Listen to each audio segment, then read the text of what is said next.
Hello, Miami. This is Kryptochick with Crypto Magazine, and I am sitting here with an amazing team. This is the team behind the very first Bitcoin car.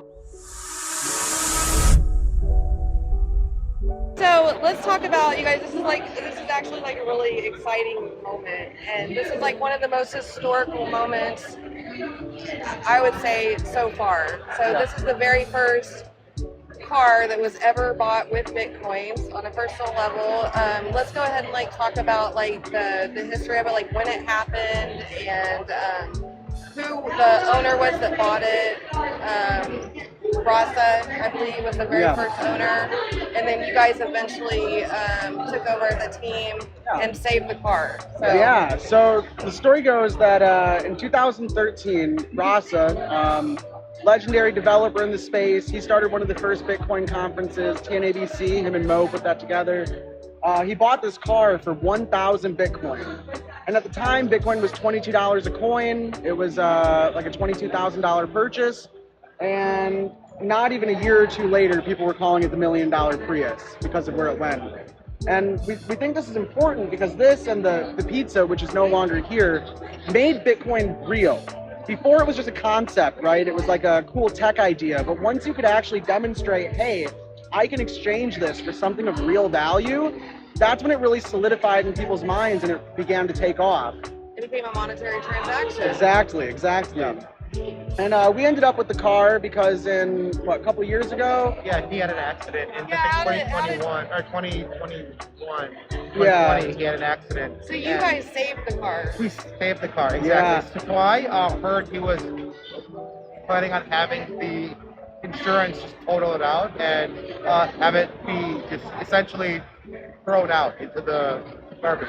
And so I told him, like, this can't happen. This is a historical artifact. It has to be saved. So Evan and I talked with him, and we basically took the car off of his hands and decided to, last year, sell it during the Bitcoin auction. There were some issues. The title had issues. We had to stop the sale last year and have the title fixed. But we took that opportunity to not only have the title fixed, also have the entire vehicle itself fully restored. So we had it completely fixed. The entire front half of the car didn't exist. It was wrecked. It was destroyed. So we spent a lot of money, close to $10,000 fixing the Prius. So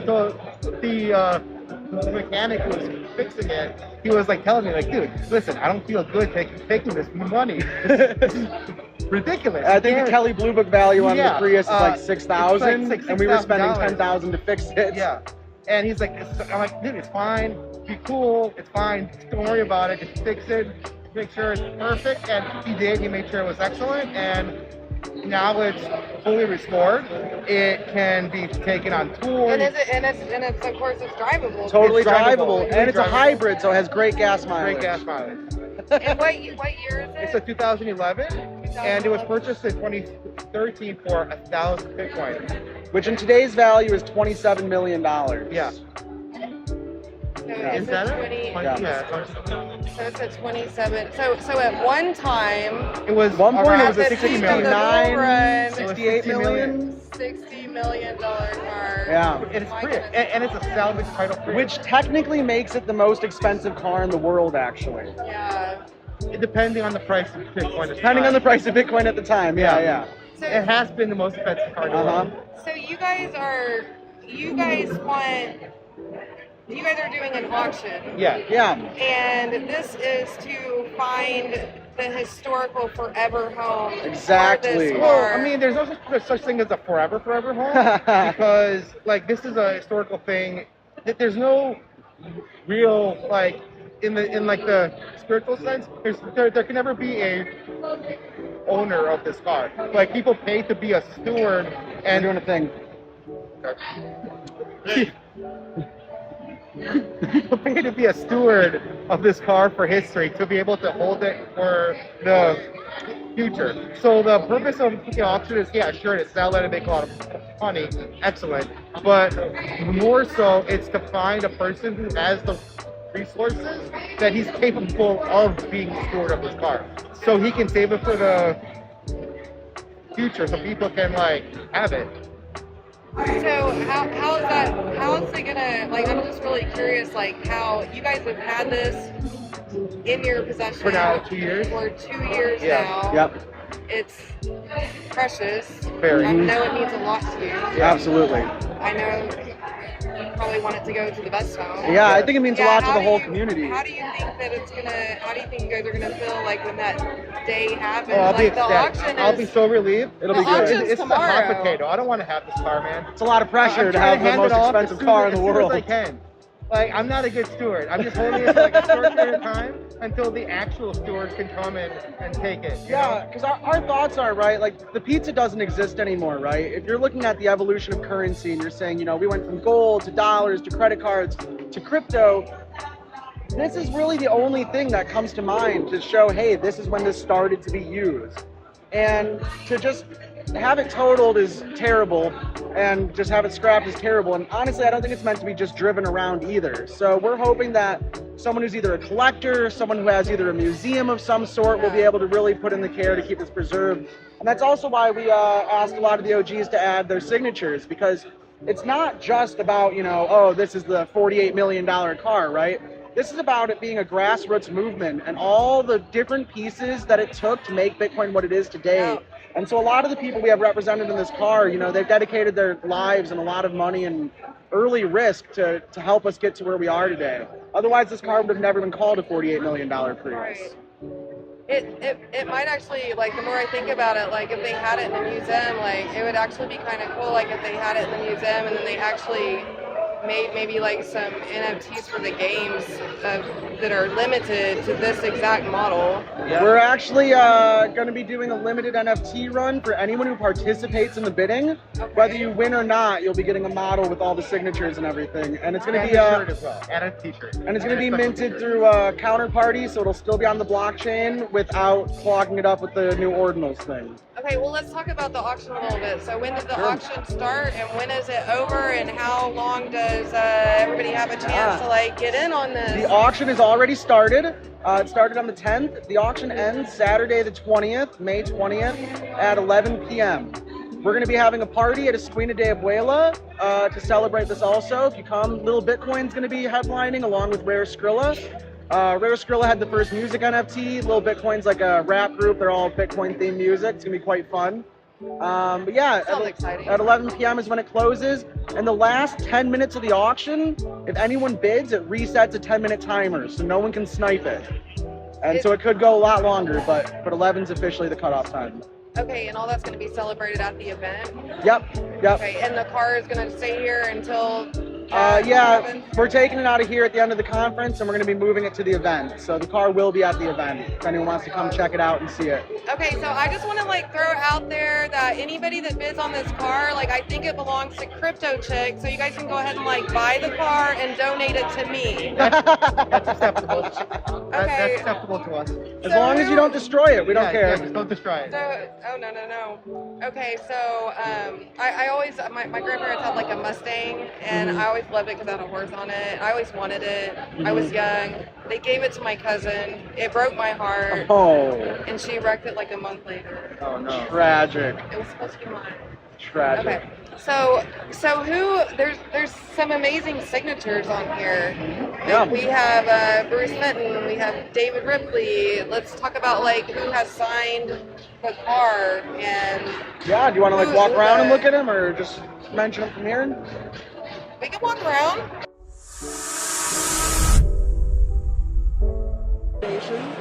We have Junset, who is Junset, who was the founder of the Bitcoin Maximalist movement. We have David Ripley, the CEO of Kraken. We have Suzanne. She started BitNation and had minted the first marriage certificate on blockchain and land deed on blockchain. We have Pepinardo, who's an OG artist in the Bitcoin Pepe space. We have Tatiana Rose. Am I saying that right? She had the first music coin minted on the Bitcoin blockchain. Okay, yeah. Yeah, we have David Bailey, who's the CEO of BTC Inc. and Bitcoin Magazine. They're also the ones throwing this wonderful conference. Shout out Bitcoin 2023. Tone Bays is a very popular influencer in the space. He does a lot of trading stuff. We have Lynn Aldrich. This is the mother of Ross Aldrich. Ross had started the Silk Road, which is like a big part of Bitcoin history. She runs the Free Ross Foundation. If anyone feels called to help donate or sign the petition, Ross is still Sign the serving petition, you life guys. in Free prison. Ross still. Johnny Dollar, who's the original Bitcoin artist. We have Scott Talon, who was the chief editor of Bits Online. This man, one of my favorites, Andreas Antonopoulos. He was one of the very first Bitcoin educators. I mean, this guy like educated the educators. Over on this side, we have Michael Tizzoni. Yeah, we have more on the side. Michael Tizzoni, he was the original purchaser of the car. We have Samson Mao. He does nation-state blockchain adoption. He's helping with that. We have Eric Adema, who had started the Miami Bitcoin Center. Aaron Koenig, he's a big educator. He's been speaking at conferences since 2013, I believe. We have Doug Scribner. He's famously sold smoothies for Bitcoin at PortFest like years and years ago. That's the collection so far. We're hoping to get a few more during the conference, and yeah. So is this? It has the Bitcoin license plate. Yes, this is Have it always been a Bitcoin license? this. Yeah, when he got the car, he got this license plate. It is the first Bitcoin vanity plate in the U.S. You can see the stack of stickers on there over it. So this has been the same original one. This is the original plate. Yeah, that alone we think is historical. Yes, the plate alone can be over $100,000. And Tons of license plate it shows collectors. that it's the actual plate because the stickers for the plate go back to 2013. That is And on top of that, the other stickers that you see here, Bitcoin sticker here, Bought you with can Bitcoin. see that the sun has created it, and you can determine that it's 10 years of sun exposure. There's no other Bitcoin sticker on Earth that can possibly have 10 years of sun exposure. This is the only sticker that can have that, and it shows that this is the actual car itself. This is amazing, you guys. This is definitely, like, in my opinion, like, it just is absolutely amazing, you know, about the pizza, but the pizza's gone, you guys. This has got to be, like, the most historical piece of Bitcoin's history right now. So, We agree. And That's why we about the couldn't see it pizza. go to scrap, you know? absolutely, no.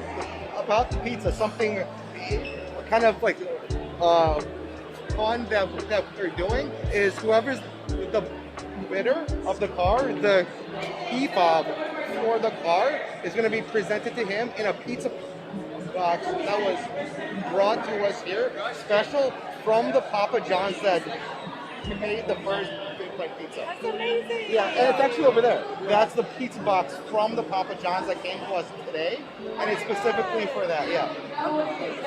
And we have a photo of the person who picked it up for us. Like at the store, they have a plaque that says this is the spot that made the first Bitcoin pizza. They held the box up next to the plaque, took a photo of it, so we can know for sure this is from that store. Yeah, it's kind of silly, but like it's, you know. You want to take a Makes seat sense. inside, see what it feels like to sit in a $48 million Prius? Yeah, of course I do. Oh, absolutely.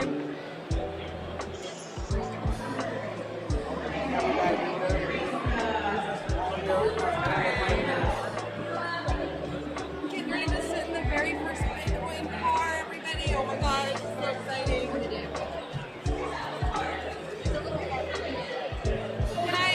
Can I take it for a drive?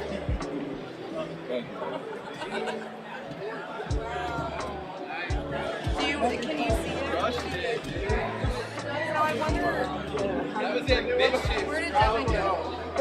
From the very beginning, I was like, he ain't got it. I gotta know about There we this go. now.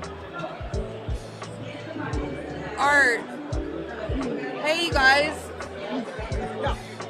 So what is this? What is We this had all about? the car blessed at a Hindu temple to keep its new owners safe and to keep the car safe to avoid it getting in a wreck again. Yeah, so I think that would be like my main concern. Like, you guys, when you bid on this and whoever ends up being the owner, like, just, I already know you'll cherish it. You know what to do. So whoever ends up winning this, just take good care of it. This is one of the biggest historical moments in Bitcoin's lifetime so far, and I'm so glad to be a part of it.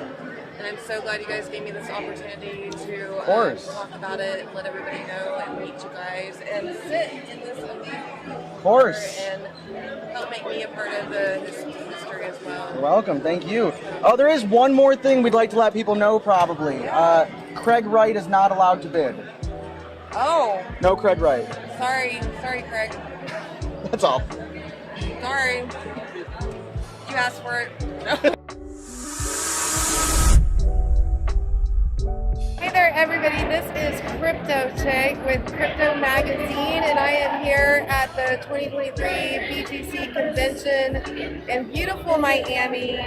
And I'm also sitting here in front of the very first Bitcoin car that was bought with 1,000 Bitcoins, which is absolutely amazing. They're doing an auction with that, so shout out to them. And I also have here with us the founder of BTC Pay Systems. BTC Pay Systems, I apologize, and with Chris Terry. And we would love to learn more about BTC Pay Systems. Thanks for having us. For being here. You bet. Very quickly, our system is very unique in the fact that we're building a business-to-business payment platform using Nostr as our messaging protocol and Bitcoin Lightning to clear the payments. So a lot of people in the space here at the show, which has been fantastic, their focus is, it's all kind of consumer-driven. You can use Nostr, you can use the different apps, and you can tip and sell sats. And we've decided we can use the same technology for business. And so being able to have two business customers connect, have instantaneous payments, and basically let people monetize data that you couldn't cost effectively monetize before. If you had a transaction with somebody that was 5 cents, when you go to charge a Visa card or MasterCard or invoice or send an ACH or wire, you can't afford to have a business transaction for 5 cents. And using the same technology that people are using now to tip people with sats, we can use it for business data. I mean, that's really what it's about, is taking this platform and trying to get it out there in the environment for business. And it changes everything. No accounts receivable, no accounts payable, instantaneous settlement. It's good for business just like it is for regular people. So we were talking like a little bit earlier and everything when we first met about so like for example, you were saying like with trading, and so can we kind of go over that again, like as far as like if somebody was wanting to trade and instead of paying like a full membership or something like that, Sure. That was a good example. So we have a company in the UK which is our launch client. They're called DK Power Trading. They're a London-based company, and they sell trading data. They had a traditional model where people would subscribe to their trades, and there's lots of these businesses out there. You have a trading service, and they charge, let's say, I don't know, $1,000 a month, and maybe the traders are doing great. They're pro traders, and you could copy their trades and trade with the pros. But if you pay $1,000 a month, maybe the pros aren't so good, right? And you spend $1,000 and maybe they're losing money. And so what we decided to do is turn that model upside down, since with our system, you literally, it's data, and it could be one data point. In this case, it could be one trade. And so rather than making people subscribe for $1,000 a month, they're saying, hey, you could subscribe to one trade, and we're charging £1 UK for the trade. If you like the trade, great. If you don't, great. They get paid in Bitcoin Lightning, so they're happy they get paid. You get the trade. If the trade worked out great, maybe you buy another one. But it lowers the barrier of entry because there's no upfront cost, there's no subscription fees. It kind of changes the subscription model where the customer can pay by the drink. Like you're not making. You may not want to use it for like a whole week or a month. You might want to use it one time. Exactly. So rather than saying, hey, you got to buy a whole pot of coffee, you can just go ahead and try it. And if you like our coffee, in this case our trading system, then great, then buy some more. But the way data is now is if you have just little bits of data, you can't sell it. It's impossible to monetize it. And this system we designed is really letting you monetize any business data, but typically small data. You're trying to sell a car, you can afford to invoice for $10,000 or $15,000 for the car. But if you want to sell me a little note that you wrote down here on your pad for 500 sats, I can't take Visa or MasterCard, right? And helping businesses use what is being built, right, with this Bitcoin system. So, okay, for me, like one of the biggest things in this space is like security. So like you have like specific like security measures in place to make sure, you know, like what kind of? So in this case, right, we use traditional tools like all beyond the wallet side. Typical apps like Damus or other apps can be used. We maybe white label them to help our customers kind of make it a better experience. So it's the same technology and the same security that's built in. It's a Lightning wallet. Nothing's different. We're using available tool sets, and all we're doing is rearranging them in a unique way.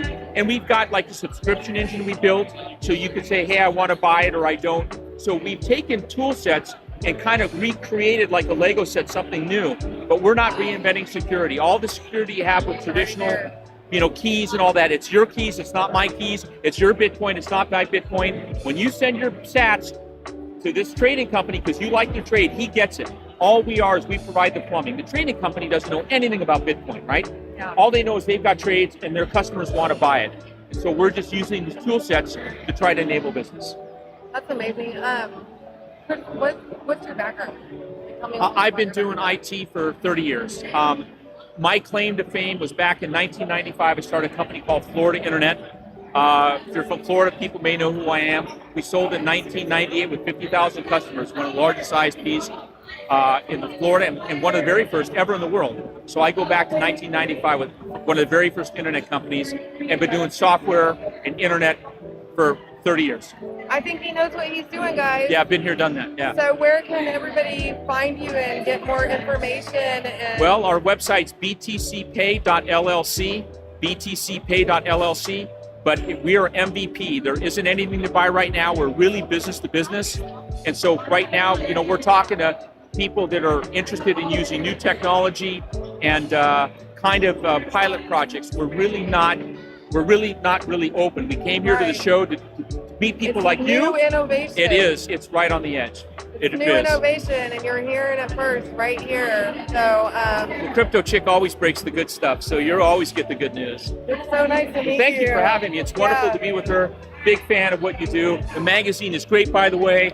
I mean, to be able to see some of the stuff that's going on, we're a big fan, so it's all good. Yep. Shout out to our CEO and co-founder out there in the UK, Krypto Magazine, Nathan Collins. Love you guys. I'm Kryptochick out here representing Krypto Magazine and hanging out at the Miami Convention Center for Bitcoin 2023. And appreciate you coming and talking Chris Terry, with us thank you. again. And you guys go check out BTC Pay. Like he was saying, it's not ready yet. It is business to business, so you businesses get ready and stay up with it, and we'll be letting you know when it's ready to go. Yeah, a couple more months, we might be able to have something out there. btcpay.llc. So, all right. Absolutely. Thanks a lot. Thank you. You're welcome.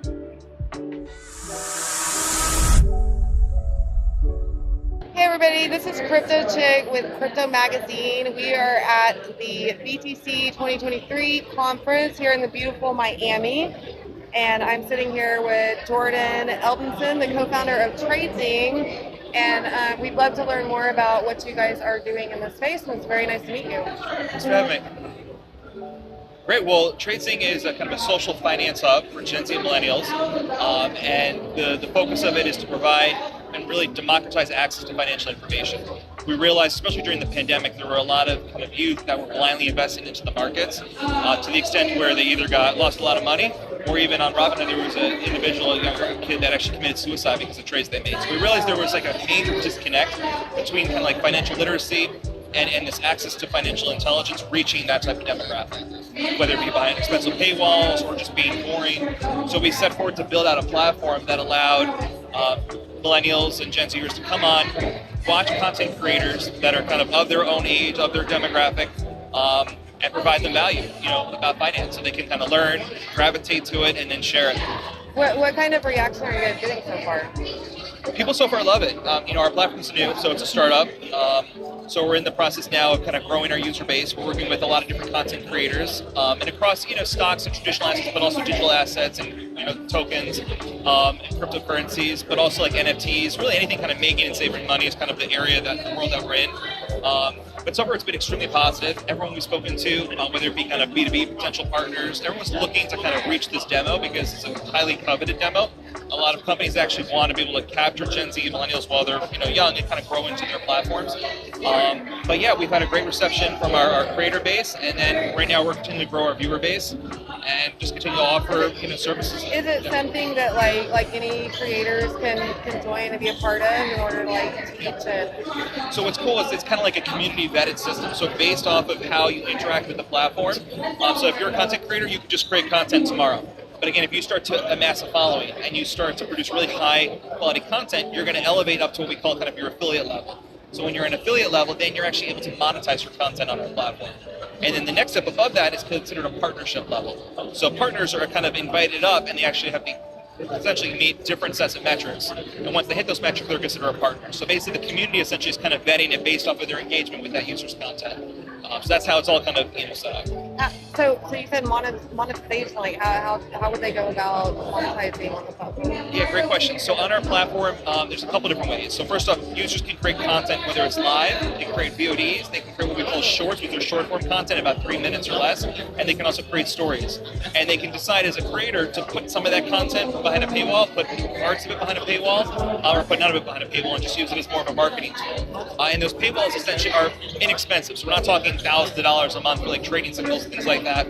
Instead, it's like $4.99, $2.99. It's really up to the creator of what they want to charge to the end user. But essentially, they can put that up, and that's how they generate the revenue. We have a revenue share set up with them. That's amazing. So what do you think that it would take to like get more users on board? Yeah, so what we're doing is we're reaching out to the community and trying to find big streamers out there with a nice size following and having them kind of incentivizing their audience to come to our platform. The other thing for us, which we're kind of leaning into now, is creating a whole webinar series. So we're working with and partnering with different industry thought leaders, bringing them onto our platform, and then allowing them to kind of amass an audience around these different kind of key topics. So again, whatever we're trying to do, we're trying to kind of give back to our community. So some of these might be ticketed events, or they could just be events that are underwritten by a sponsor. But again, we're trying to create this webinar series, which is a great marketing tool. To be able to convert users without having to pay a lot other than just marketing costs. So okay, is it tokenized? So it's not tokenized yet. So what we actually have on our platform is something called Zings. So Zings are basically an in-app purchase currency. Very like if you download an iPhone app, you have to pay like to buy coins or something, or points for a game. Very similar. We're using that as an in-app purchase system. Eventually, we have plans potentially to look at ways to kind of reward the creators through a token. But we're building up to that. Are you going to have like NFTs included in the platform as well? You think in the future? So a lot of NFT project owners that we talk to like the platform a lot because they feel like they can actually launch their projects on our platform because it provides video support. It's a little bit different. A lot of NFT projects have actually historically launched on like Discord. They've done drops on there. But again, Discord and a lot of these other platforms were never built for finance. TradeZing's been built ground up for finance, so they can come onto this platform. It's a safe environment. You don't have to worry about people connecting to different wallets and having all these different scams that kind of pop up when you go into Discord, all these different bots that are trying to trick you. Here you can come on, and as a project owner for NFTs, you can actually do the drop itself, launch it on our platform, and really connect with your audience and your community. That's really what's most important. That's actually really the key differentiator between the projects that make it and don't make it is community engagement. That's it. And transparency, especially nowadays with a lot of the scams. It's all about transparency. So again, if community can get to know the project owners, then that creates a better, safer environment for everybody. Absolutely. So, can you tell me just a little bit about your background and who's on the team and who's been working hard behind the scenes? Yeah, so I have an interesting background. I was actually an entrepreneur that I started in high school as a software developer as a background. I created video games very early on in my career. I then actually created pretty much what Twitch TV is today with live streaming esports. I pioneered that technology years ago. So actually I partnered with Samsung. I had a company called Esports TV, and we broadcasted video game tournaments all over the world. So I ran that for about 8 years. Then I was the CTO of a publicly traded hip-hop company. I worked with Russell Simmons and Dr. Benjamin Chavis. We opened up hip-hop themed restaurants, which was kind of cool. Then I also started a mobile digital agency that I've been running for the last 14 years. I built over 400 mobile apps to date. I've done apps with Lady Gaga, 50 Cent, Kim Kardashian. I've done apps for different government agencies. I've done a little bit of everything. I actually had the highest grossing educational apps in the App Store. And actually, I was the only one ever to be featured in 2 iPad TV commercials that Steve Jobs personally gave to me when he was still alive. So I have a pretty big accolade in that world. I was also under a Forbes 30 under 30. And then after, and I've still been running that business on the side, I started then TradeZing about 2.5 years ago and assembled a really great team, hard workers, people that are passionate, energetic, love the space, that believe it, and we decided to create TradeZing. So You have an amazing background.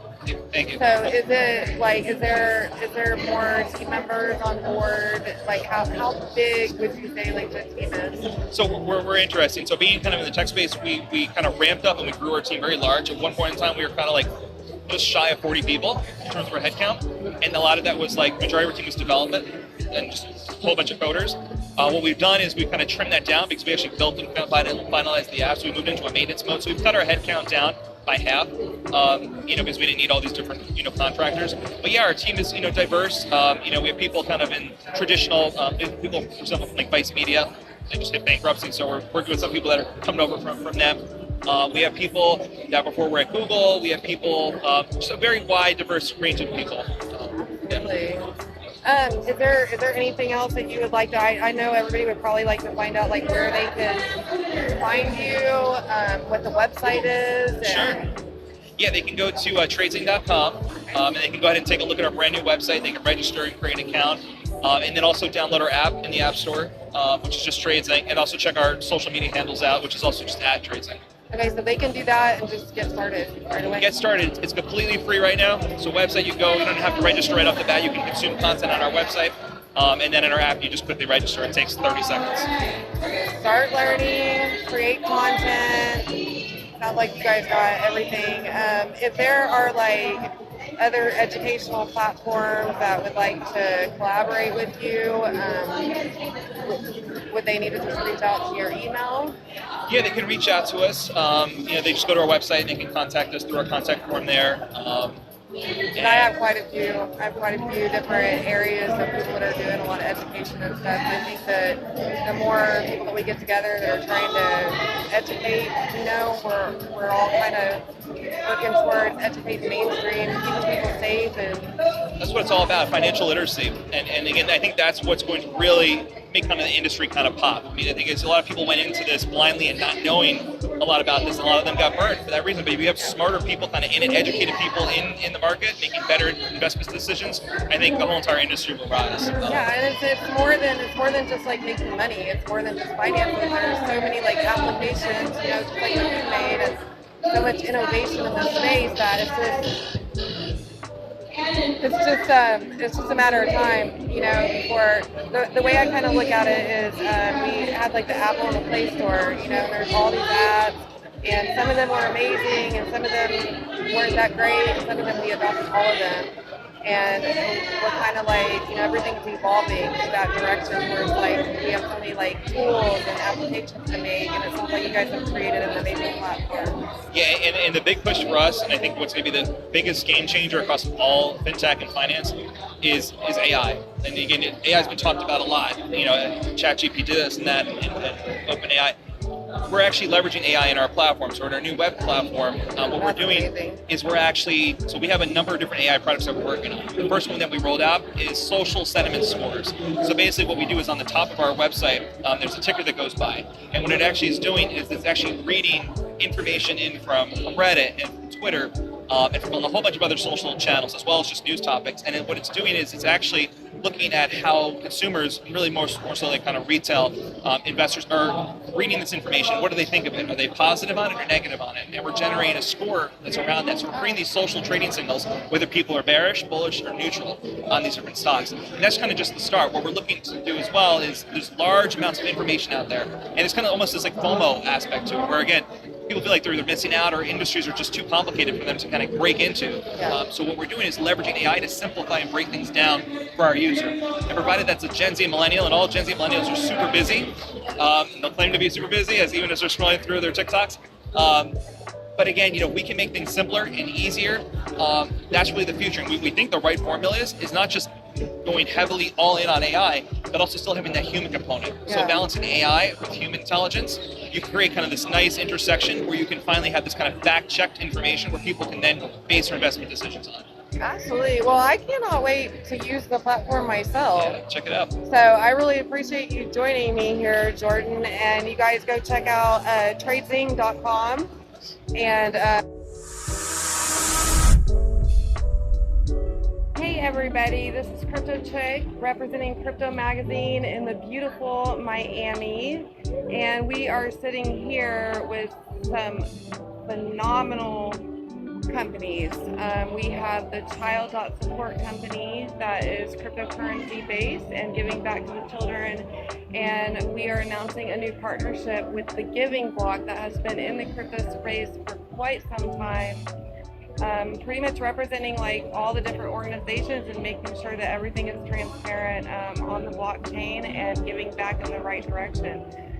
So what we want to do today is I'd like each of you to introduce yourself and kind of give like a background of who you are, and we'll start with Miss Flower Girl here. Hi, I'm Flower Girl. Well, I'm Jenny, but I've been with Child Support since the beginning of the coin, and we are a new cryptocurrency project, and we take a portion of our percentage of our investor money we donated to children's charities. I've been in cryptocurrency since about 2014.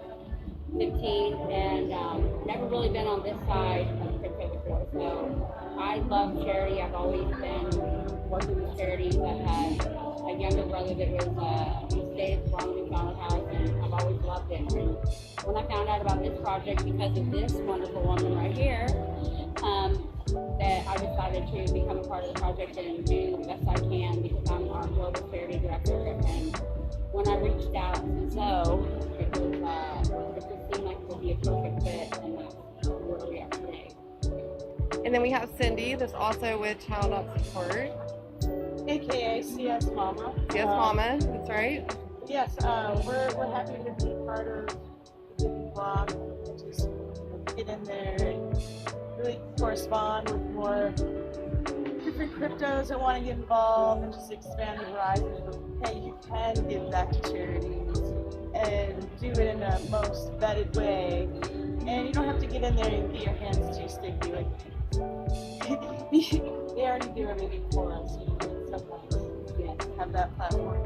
And then Zoe, it's really great to have you here. And how long have you been with the Giving Block? And if you can kind of give like, some details on how the Giving Block operates. And... For sure. Yeah, so my name's Zoe. I manage Web3 partnerships for Giving Block. I joined the team around 2 years ago. I think I was the 14th team member, and we're up to 80 or so. In short, we help nonprofits accept crypto donations, right? So at our most basic level, we're allowing nonprofits to accept donations in crypto. But beyond that, we're also very focused on actually helping them integrate into Web3. So providing them education, resources, and support so that they can actually enter the space and so that they can work with amazing companies and amazing projects in the space like Child Support. Absolutely. Well, thank you all for being here. Do you want to kind of like, aka Mama, do you want to kind of like give a background of like when Child Support started and kind of like what the mission is? Well, we started, back in January. Really wanted to be community-based, and we got right into our Telegram and just started plugging away and really got to know our community. From that point on, just opened the door for everyone to get involved. Just spreading the word about Child Support, what we're doing. 2% goes to charities right now. We are basically, not a charity ourselves, but we're just the vehicle that gets you there. So it's really nice. With our NFTs coming out, that'll actually be 11%. So that's really nice to just get back in that direction. And so since you're not like a nonprofit, so partnering with the Giving Block is one of the, an amazing reasons why that's really important. Can you, let me go on to Flower Girl Jenny. So what kind of donations have you guys done so far? We've taken a coin out 13 weeks, and which is pretty impressive for the things that we've accomplished and the things we've done. We've given over $40,000 in 13 weeks to charities. So we're focused on children's charities. We love the kids, and so I know the Giving Block has so many children's charities, and even if they're, whatever they however they decide, that's why we're using them, because they vet everybody, so we know that whatever charity we're giving to is, you know, is a good charity, it's going to the right places, it's, you know, and with them being one of the vehicles that we're using to be able to donate to charities, it's puts our investors at ease. You know, they know that their money's going to the right place, and like, you know, Zoe said, and so did Mama, that it's just really transparent so people can see that it's a good thing and that they're not sending their money somewhere where it shouldn't be. And so for 13 weeks and over $40,000, that's pretty impressive. That is very impressive. I like it. I love it. I love it. So Zoe, like, can you kind of explain like what the process is like if somebody like wanted like how exactly the Giving Block works, like what that looks like, and like kind of how you see like the future of the Giving Block moving forward? Yeah, I mean, first and foremost, we're focusing on empowerment, both of nonprofits as well as of donors. So from a donor's perspective, obviously the most simple way to donate crypto is directly. So going on our website, either searching for the nonprofit or just selecting one in a category, and then generating a crypto address in your desired crypto. I think we have 80 plus at this point. And then after you've generated that address, you can just send the crypto there. It goes directly to the nonprofit. We do not act as a middleman. It's all direct to the nonprofit, and from there they can choose what they want to do with it. They can have it automatically converted to fiat. They can hold the crypto. They can choose to hold Ethereum or convert Bitcoin, whatever they want. It's all customizable through our software. But when you're talking about the future, I think there's some more kind of interesting, expansive ways that we can see people donating. So things like donating a percentage of an NFT mint, or using communities like the Child.support community to do these kind of group fundraisers, rather than the kind of traditional single donor that's maybe an investor looking for a tax write-off. This is a more group, decentralized way to support so many of these nonprofits that are achieving fantastic things, you know, all around the world. So it kind of like keeps the community involved and definitely 100%. like encourages paying forward and shapes the, you know, like who people are and like what they're doing and stuff like that and why they're doing it. So where do you guys see, like, first of all, like I absolutely huge supporter of Child Support. I love everything that you guys are doing. And where do you see like the future going with what you guys have built? Yeah, totally. I mean, you know, we have seen massive growth in crypto donations every year since we were founded, and that includes during the bear market. So even though, you know, the average crypto investor or NFT holder has, you know, less disposable income than they did the year before, we still actually saw a rise in crypto donations, which is really amazing. I think that even with the, you know, kind of success that crypto fundraising has seen, there's still a lot of room for growth. There's still a lot of nonprofits to onboard, and there's still kind of new ways to support nonprofits. You know, I mentioned the NFT example, but we're also seeing some interesting things with things like DAOs and other, you know, kind of decentralized, more kind of advanced ways of providing support for nonprofits. And then Jenny, like what's like kind of like the roadmap ahead for Child Support?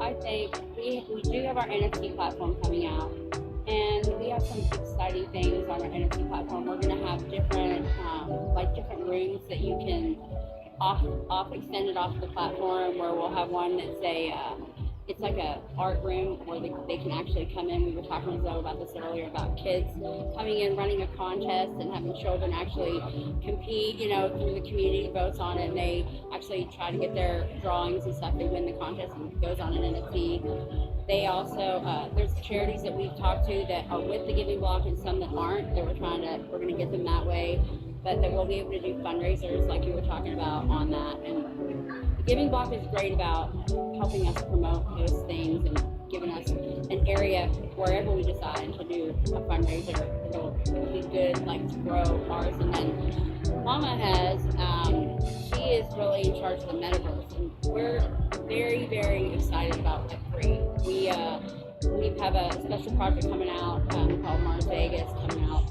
at some point. Let's let Mama. And this is her. Let's hear this about is her Mars creation. Vegas. So yeah, you tell them more about Well, this you one. know, everyone wants to go to the moon, right? But we just say the moon is the pit stop, and we're really going to Mars Vegas. And you know, beyond Mars Vegas, well, there's the Milky Way, but we'll get to that soon. And we're taking the kids with us. We're taking the kids with us, and they know the way. And you know, it'd be basically a hot spot to basically run around, and you may Run into a whale. may run into a whale, but you know, we'll probably have what I envision is more like a small game that you can play, and basically you'll see these moon children, we call them, in this metaverse, and you basically want to collect them, scoop them up, and save them. Kind of like an orphan, you know, you want to get out there and just outreach. And as you gather and you're collecting points, you know, you can use those points and maybe get a hoodie or, you know, like a little merch on the side. And, you know, maybe run into your friends out there and Yeah, like a meeting room, a meeting room, and you never know, there could be like a DJ in one of the corners, and it's like a little get together. Absolutely. What do you ladies like think that the biggest way that everybody can participate and help? Right now, I mean, it's just to buy the coin and then, you know, get ready for the next step. The NFT is coming out, we're just going to keep building and building. But basically, with our program, we're going to do an NFT gets you into the stake. So that gives you an entry not only to buy an NFT and get everyone on board, but you're also participating in the next step, because everyone likes staking. It's a good way to for a community to grow. You know, it's fun for the investors. So Zoe, like I'm really curious on like how you feel about like when you know I know you met these ladies and like, introduced what they were doing. Like, had you seen anybody in the space like trying to do what they're doing, or what are your thoughts on? You know, we would not exist without innovative and creative projects and companies in the space that are trying to find ways that they can support causes they care about. But I do think there's something pretty unique about Child.support, both from a perspective of their community as well as the range of nonprofits that y'all have decided to support. You know, you are really expanding the reach and impact you can have by selecting multiple nonprofits and being so creative about this roadmap, right? Whether it's your NFT launch or it's Mars Vegas or the future of the project. I think that when we see a project like Child.support, that it's not just a one-off thing. It's not just okay, we'll have a big event and then we'll donate and then we'll disappear. When we see something that is truly connecting with the community and planning for the future, that's really special, that's really rare, and that's why I was so excited to speak with you and to learn more about this. Yeah, that's amazing. We're just as excited, so.